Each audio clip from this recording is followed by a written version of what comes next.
So the Saints are on the practice field, and one of the guys who met with the media this week that I'm very interested in is Jared Cook for a lot of different reasons. Jared Cook last year to start the season was not good. There's no other way to say it. He had 15 catches in the first half of the season. For a guy that was being paid a $15.5 million contract over 2 years, that the expectation was he was going to come in and be that dominant pass-catching tight end, which he had shown at times in his career and that the Saints had utilized so well, it was super disappointing that first half of the season. And then it's almost like he hit his stride and flipped the switch. In the second half of the year, 28 catches for 537 yards and 7 touchdowns over the final 8 games. If he could replicate that second half production over the entire season, now you're talking about a 1,000-yard receiver. Now you're talking about the type of weapon you had when Jimmy Graham was at his peak. Here was Jared Cook talking about sort of flushing the slow start from last year heading into this season. There's still some plays on the film that haunt me, and of course we're still going back over those plays and running through them. But there's still plays that haunt me that I still wish I could have back. So it's still, learning from those, talking through them, getting a rapport, getting on the same page. Because it's a lot different when you're going through a season. You're on to the next week. You don't have a lot of time to just sit there and reflect. But now we have that time. So we're doing that. And hopefully this season will be a lot different, being that me and Drew do have a full season together and more time. He did attribute his strong finish to more time with Drew Brees. He said, obviously the more time he was here, he and Drew got on the same page and he started playing better. I think obviously he started catching the ball as well. But he did talk also about how he carries that momentum over from the second half of last year so he can hit the ground running to start 2020. Being that I was here last year, it's a lot easier than coming in fresh off the street.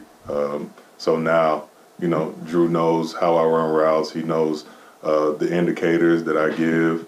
And, that helps quite a bit in gaining rapport with your quarterback. So hopefully this year we're a few steps ahead than last year. And, we can pick up a lot better. We've kind of felt that so far in practice. And hopefully it just continues to get better.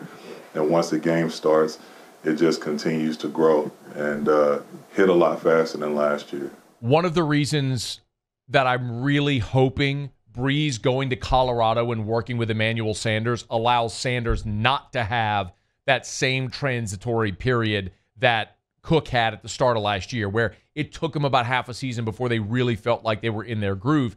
If the work that Brees did with Sanders this offseason in Colorado helps accelerate his growth in the offense, maybe they will be able to hit the ground running more so this year with Sanders as the number 2 opposite Mike Thomas. And then you get Jared Cook playing at his peak level. Because listen, it is so obvious the value that Sean Payton puts on a tight end in this offense.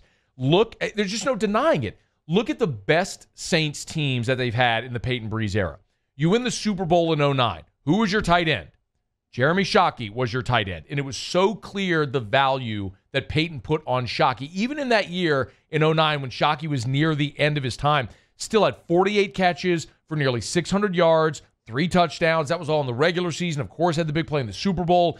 They valued Jeremy Shockey's role in that offense. Then, of course, you draft Jimmy Graham, and he's there for 5 seasons, including the 4 most prolific seasons for a tight end in Saints history, where he had 2,000-yard receiving seasons of those 4, and the other 2, he was over 900 yards. He was like just on the cusp of 1,000 yards. He had 3 double-digit TD seasons of those 4, and the other one was 9 touchdowns. So when you have that guy, it's shown the value in this offense, so much so that when they traded Graham to Seattle, they go out and they spend $36 million on Coby Fleener trying to replicate that guy in this offense. Well, 5 years, $36 million for Fleener. He was a bust. You get rid of him, but you didn't flush it.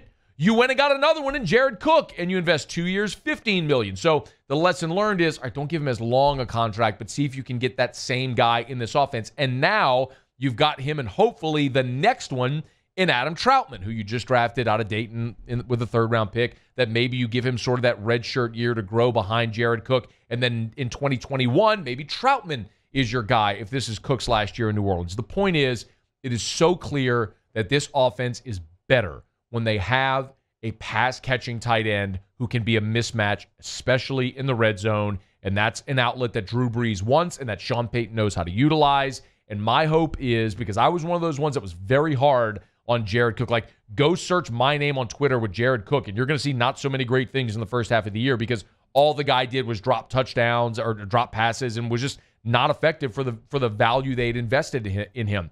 But he came on late, and hopefully this full season in 2020 will mirror what he did in the second half of 2019. If so, then you've got a legit weapon and a guy who can put up numbers similar to what Graham did in his all-pro seasons. I'm not saying that he's going to be an all-pro, but he can have that type of year and that type of impact that Graham did in New Orleans if he can replicate over 16 games what he did in the second half of 2019. Hey, thanks so much for watching. Please leave your comments. I love to interact, and be sure to hit the red subscribe button below.